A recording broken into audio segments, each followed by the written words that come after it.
Hello YouTube, and Bella here, and here we are for my review of the Bounty Hunter Code. It's also going to be a comparison between the Jedi Path, and I am going to talk about, briefly, the Book of the Sith. I've not got it out of its case, but I'm going to talk about it. The Jedi Path, as we know, was found by Luke Skywalker, and it's basically been owned by all of the impressive Jedi / Sith.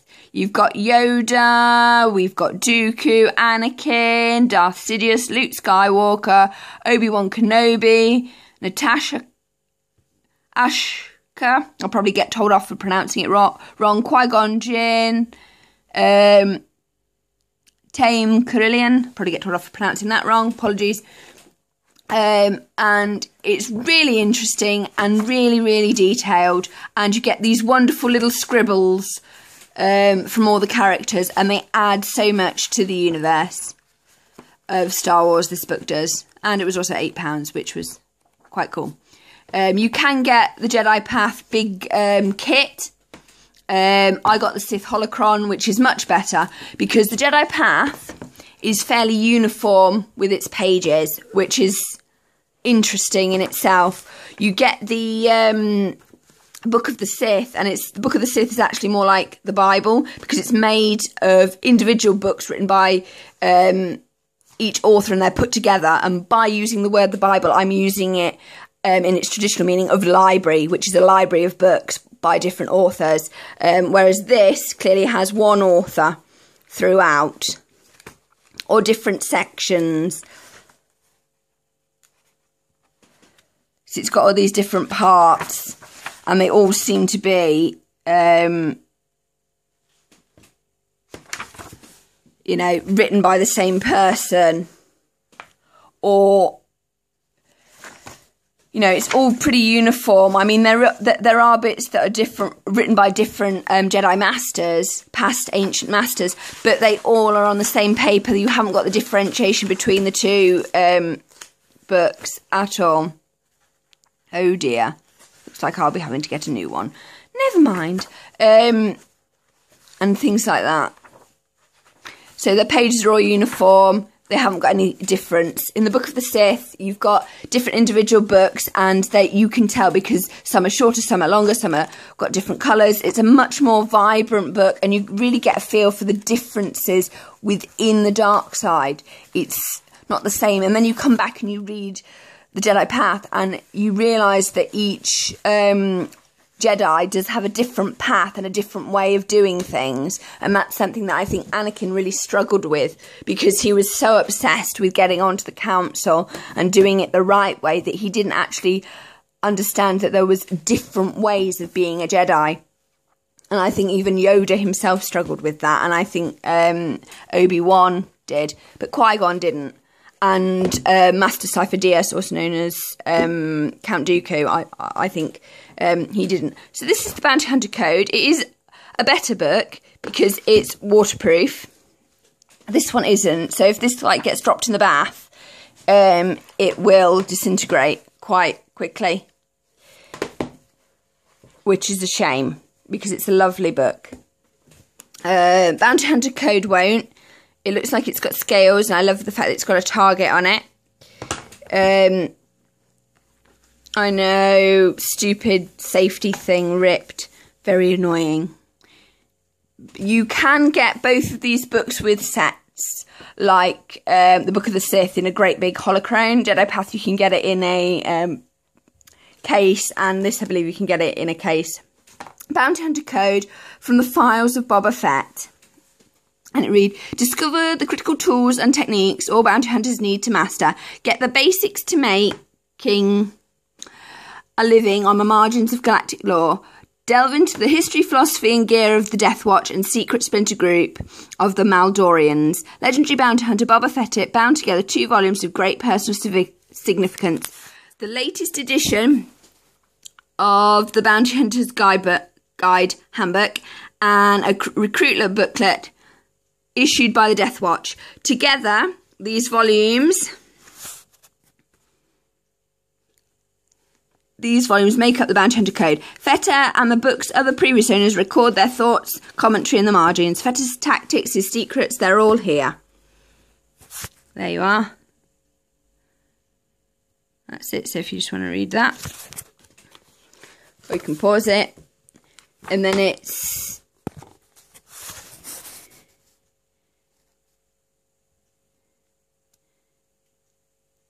so they've seized the Starship Slave One that was Boba Fett's ship, and they found this book. Django's comments appear direct to Boba Fett, some of whose comments were intended for his daughter, Elena Vale. She doesn't actually have any comments in here at all. General Solo does make some comments, though not enough. Greedo, Bosca, Dagar. And then B-Fett, J-Fett, Aurora Singh, and Wike, Pirate, Honda, Hunaka, if I'm pronouncing that right.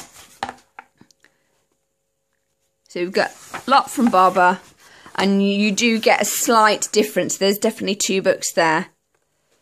Unlike the Jedi Code, where it's just one, you've got a difference in tone. Whereas the Jedi Path, sorry, not Code, is all the same, even though it's got different authors at different points. All the weaponry. I'm not going to show you all of it, for obvious reasons, because you've got to get the book yourself. But that's the Death Watch intro.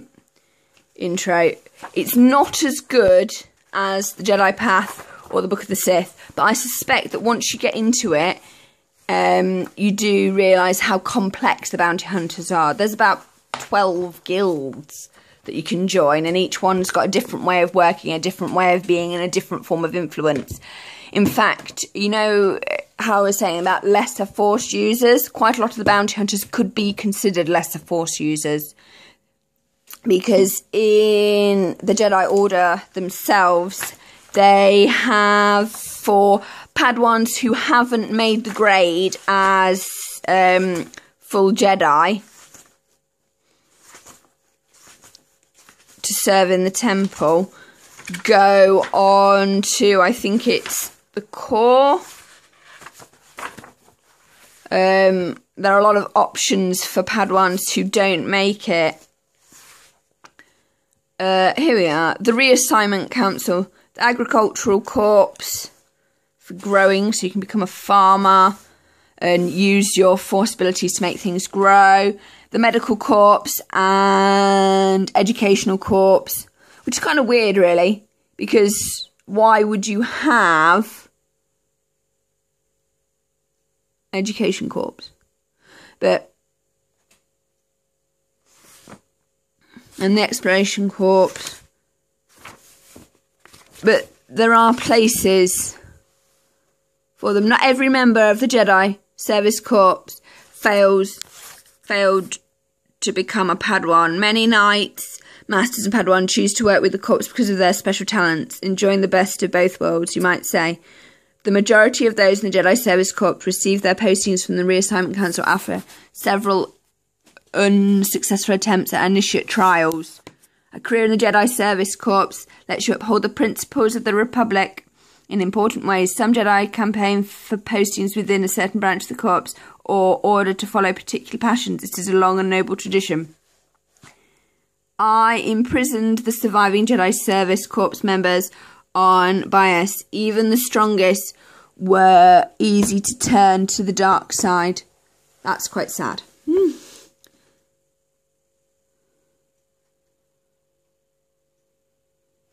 And it's down here.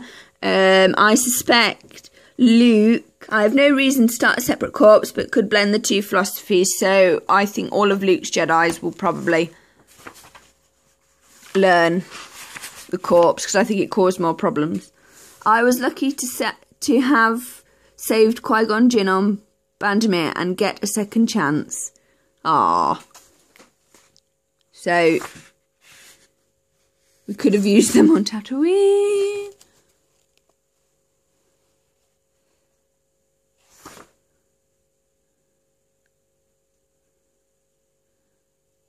Yeah. Sith holocrons don't reveal their secrets to everyone. It's fascinating. Absolutely fascinating.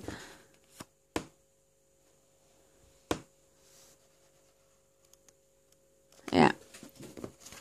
It is fascinating stuff, this. Absolutely fascinating. Even within, like, here we are. There's different houses. I'll show you this one. Of the Bounty Hunters Guild, each with a different philosophy, employment opportunities. It's very, very, very interesting. And you get the feeling that the first 3 movies, that there was a deep, rich history to everything.